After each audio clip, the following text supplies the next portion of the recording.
Bom, segundo episódio de coevolução, nós vamos falar sobre coespeciação. Então, como a gente já falou, essa coevolução, ela pode levar à coespeciação, né? Então, se você tem, por exemplo, né, aqui nesse gráfico mostrando duas linhagens distintas que estão associadas ecologicamente ao longo do tempo, né? Se uma vai mudando, a outra vai mudando. Então, né, as características de uma linhagem vão mudando e a outra linhagem associada a ela, né, por coevolução, também vai mudando. Isso pode levar à coespeciação. Então, enquanto, né, uma linhagem você tem um evento de especiação aqui, por exemplo, você vai ter um evento de especiação nessa outra linhagem que está associada a ela, né? Um outro evento aqui, um outro evento aqui, um outro evento aqui, um outro evento aqui, e assim por diante, né? Isso leva, então, a essa situação aqui, ó, que a gente tem esse espelho, né? As filogenias são um espelho uma da outra. A gente chama de filogenias especulares ou cofilogenias, né? Então, as filogenias, cofilogenia, quando realmente, né, os eventos de diversificação numa filogenia foram simultâneos junto com o evento de especiação de outra filogenia, e você tem então esse espelho, né? Isso é uma regra que a gente chama também de regra de Fahrenholtz, que prediz que quando uma espécie, né, se especiava e diversificava, outra espécie que está associada a ela e coevoluindo com ela também teria esse destino, tá certo? Então, uma coisa bem interessante e que a gente pode observar na natureza, né? Um exemplo dos mais famosos são desses roedores, né, os pocket gophers, da América do Norte. Não tem uma tradução portuguesa, às vezes chamam de gopher, às vezes chamam, né, geomes é o gênero, né, mas o livro às vezes coloca como geomes, como uma palavra em português aportuguesada, mas o que importa é que eles são roedores subterrâneos, de cauda curta, de garras bem grandes para cavar, e eles vivem em tocas, né, embaixo da terra. Aqui tem saindo com a cabeça para fora aqui. E eles têm esses piolhos, né, que são ectoparasitas deles, tá certo? Eles são, né, os hospedeiros desses ectoparasitas. E quando a gente olha para a filogenia dos pocket gophers aqui do lado esquerdo e a filogenia dos piolhos do lado direito, a gente vê que de fato existe, né, uma correspondência muito grande, né? Ela não é perfeita, obviamente, né? Então, por exemplo, aqui a gente olha, né, essas duas espécies aqui de piolhos, Cetzeri e panamenses, elas são irmãs, né? Só que os hospedeiros não são irmãos, tá certo? Você vê que o Orthogeomes, eu acho, Underwood, ele é mais próximo desses dois do que do outro que tem a espécie mais próxima de piolho, né? Então, não é perfeito, né? Aqui embaixo também a gente tem, ó, esse piolho aqui que está parasitando esse Tomomus bota aqui, que é um outro gênero, inclusive, de outro grupo, e não os mais próximos dele, né? Então, você tem algumas situações, né, que você tem esse cruzamento. Mas, de forma geral, né, você tem uma relação de, né, parentesco próximo, esses dois aqui, por exemplo, né, esse daqui com os demais, esse daqui, né? Então, você tem uma certa congruência entre esses eventos de especiação dos hospedeiros e dos parasitas. Claro que assim, né, para a gente ter certeza disso, a gente precisa confirmar se essas divergências foram ao mesmo tempo, né? E esses gráficos aqui mostram que sim, né? Principalmente o gráfico da direita aqui, que comparou as substituições sinônimas. Quando você pega todas as mudanças de DNA, né, então isso aqui foi feito com relógio molecular, elas não têm muito sentido, porque você tem mudanças que são neutras e mudanças que são selecionadas.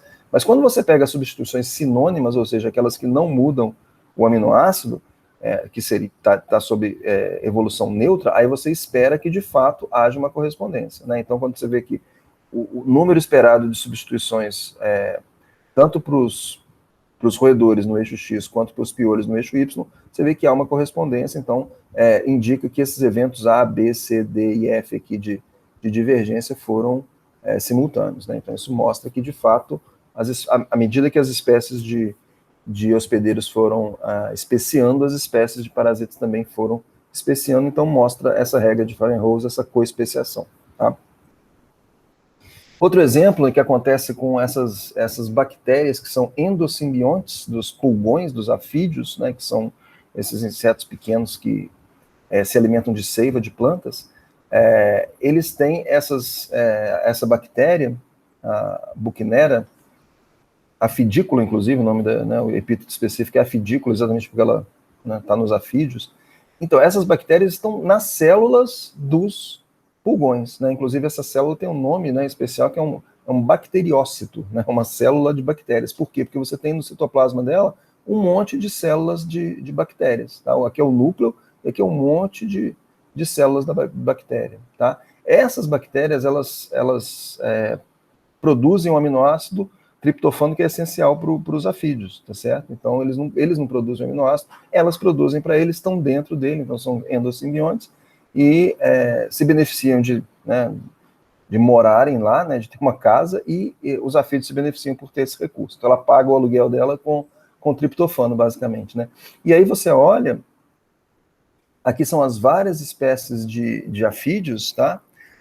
E aqui são as várias linhagens da bactéria, que é uma espécie só, mas são várias linhagens distintas, e você vê que a relação entre as linhagens dessas bactérias, tá, bate exatamente não, né, mas bate muito, muito claramente com a filogenia dos afídeos, tá certo? Então você tem as espécies aqui, né, então aqui, né, esse daqui, por exemplo, aqui você não tem uma resolução, né, mas é tudo parte de um mesmo clado, aqui também você não tem resolução do lado de cá, mas eles são parte do mesmo clado, e as divergências, né, são congruentes também, 30, 40. Então é uma relação que surgiu há quase 200 milhões de anos. Tá?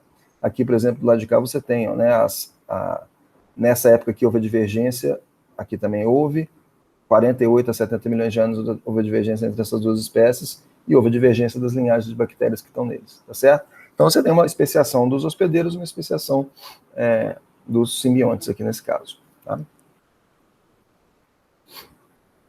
Bom, aqui também você tem uma situação que é um pouco diferente, mas você tem essa coevolução de insetos e plantas, né? Insetos fitófagos, né, que se alimentam da seiva das plantas. Muitas vezes o que acontece? Muitas vezes as plantas elas desenvolvem compostos químicos para evitar isso daí, mas os insetos acabam evoluindo a capacidade de digerir esses compostos químicos e inclusive incorporar, né? Então, no caso desses besouros aqui, tetraópis, né, desse gênero tetraópis, são várias espécies, eles têm, né, cores bem brilhantes e tal, que são uma coloração, né, de aviso, a gente vai ver em outro episódio isso, né, para os predadores. Então, o que acontece? Os pombos, quando se alimentam desses, né, as aves de forma geral, quando se alimentam desses insetos, eles são impalatáveis, têm um gosto ruim, né, então elas acabam evitando, né, elas na verdade aprendem a evitar, até pela coloração, elas aprendem a evitar de se alimentar desses besouros, né. Esses besouros, eles são tóxicos, né? São impalatáveis, em função de se alimentarem da planta, né? Então, quando a gente olha a filogenia do besouro, está aqui. Quando a gente olha a filogenia da planta, a gente tem essa situação aqui, são as asclepses, né? Que são as clépias, né? Que são essas plantinhas aqui. Elas produzem, então, esses cardenólidos, que são esses compostos químicos. E o que acontece? Quando a gente mapeia os cardenólidos na filogenia, a gente vê que essas espécies aqui, que estão ligadas à base da árvore, tá? Elas produzem cardenólidos mais simples, tá certo?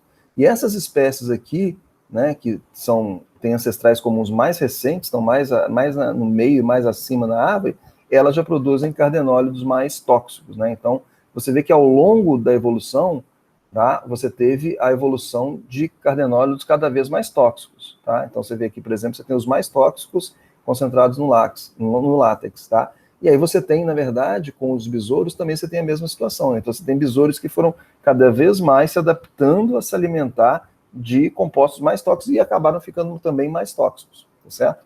Claro, a filogenia, né, não é perfeita, aqui as espécies estão associadas né, os besouros estão associados às plantas que eles se alimentam, aí a filogenia fica um pouco embaralhada, mas de forma geral você tem uma certa correspondência, tá? Entre as duas filogenias, tá? Então você tem uma coevolução aí, à medida que a planta evoluiu um composto químico mais tóxico, os besouros evoluíram uma capacidade de metabolizar e inclusive usar isso na sua defesa, tá? Esse tipo de relação, alguns autores dizem que seria uma evolução sequencial. Por quê? Porque as mudanças na planta influenciam mais as mudanças nos besouros do que o oposto, né? Então, nesse caso aqui, a gente tem, por exemplo, né, ao longo do tempo, as características então as espécies vão mudando juntas, tá? Mas pode ter momentos, né, quando a planta muda, ou seja, quando ela passa a secretar um composto mais tóxico, tá? isso afeta diretamente os besouros, né? Ou seja, na verdade, inicialmente nenhum besouro vai conseguir se alimentar dela, então ela vai se dar bem, né? Eventualmente, alguma variação vai surgir, alguma mutação vai permitir com que os besouros possam se alimentar daquele composto tóxico, e aí aquilo lá vai, né? Então, ou seja, essa evolução do composto influenciou no inseto. A evolução do inseto não necessariamente vai afetar da mesma forma as plantas, tá? Mesmo porque a mesma planta pode ser utilizada por vários insetos. Então, quando a planta evolui uma defesa, ela vai espantar vários insetos. Quando um dos insetos, né, evolui uma defesa para aquela planta, só vai estar afetando aquele inseto, né? Então, a filogenia muitas vezes não é exatamente igual. Você tem diversificação nos insetos que não leva à diversificação nas plantas, tá? Mas a diversificação nas plantas geralmente vai levar à diversificação nos insetos. Isso que a gente chama de evolução sequencial, né? Outro termo que existe aí. Bom, o que acontece? Muitas vezes a gente tem mudança de hospedeiro, né? A gente viu nos exemplos lá, até mesmo dos pocket gophers lá, dos piolhos e dos roedores, pode ter mudança de hospedeiro. Então pode ser que um ectoparasita, ele pode, dependendo da capacidade de dispersão dele, ele pode mudar de hospedeiro, mudar para um hospedeiro que não é filogeneticamente próximo, por exemplo. Isso vai causar uma bagunça, você vai ter uma situação que não é de cofilogenia. Aqui é o caso, né? Então, pessoal, olha aqui esse trabalho da Becerra, né? Com a Bursera, que é essa planta, e Blefarida, que são esses besouros. E o que acontece? Aqui você não tem um padrão, né? Você não tem uma correspondência da filogenia da planta e da filogenia dos besouros, tá? Mas é interessante, porque apesar de você, quando olha aqui, não ter isso, né? Quando você olha aqui, por exemplo, a filogenia das plantas, tá? E em cores aqui, né? Verde, azul, vermelho e preto, são os diferentes compostos químicos que são secretados por essas plantas para evitar, né, a fitofagia, né, o consumo da seiva pelos besouros. Os besouros vão lá e consomem a seiva da planta, né? Então esses compostos evitam. Então os tipos de compostos, né, você tem compostos diferentes que evoluíram em diferentes partes da filogenia. Então esse vermelho, por exemplo, está aqui, está aqui, está aqui, está aqui, evoluiu em diferentes partes. Quando você mapeia a filogenia dos insetos em função da defesa das plantas, aí você encontra um padrão mais claro, né? Então você vê que nos insetos, né? Então você vê que, por exemplo, esse clado aqui, ó, de insetos, ele de fato tem a capacidade de se alimentar das plantas que secretam esses compostos verdes. Esses compostos verdes, na verdade, as plantas não formam um grupo monofilético, eles apareceram em várias coisas, mas os insetos formam, tá? Mesma forma, os vermelhos, os azuis aqui, tá? Então você vê que, claro, surgiu mais de uma vez, mas mesmo assim, né, você tem uma tendência de insetos filogeneticamente próximos, porque provavelmente o ancestral comum desses insetos evoluiu a capacidade de metabolizar esse composto e passou a ocupar várias plantas diferentes, né, que estão em pontos diferentes da filogenia, que não são filogeneticamente próximas, porque essa estratégia ela surgiu independentemente em diferentes grupos de plantas, clados de plantas desse gênero, Bursera, tá? Então, bem interessante essa história aí, e isso leva a essa falta, apesar de haver, né, essa coevolução, leva a uma falta de cofilogenia, uma falta de relação clara de filogenia em espelho, como a gente observa nos casos onde não há mudança de hospedeiro ou que a mudança de hospedeiro é muito restrita, tá bom? Bom, essa foi a coespeciação. No próximo episódio a gente vai ver a coevolução em relações antagônicas.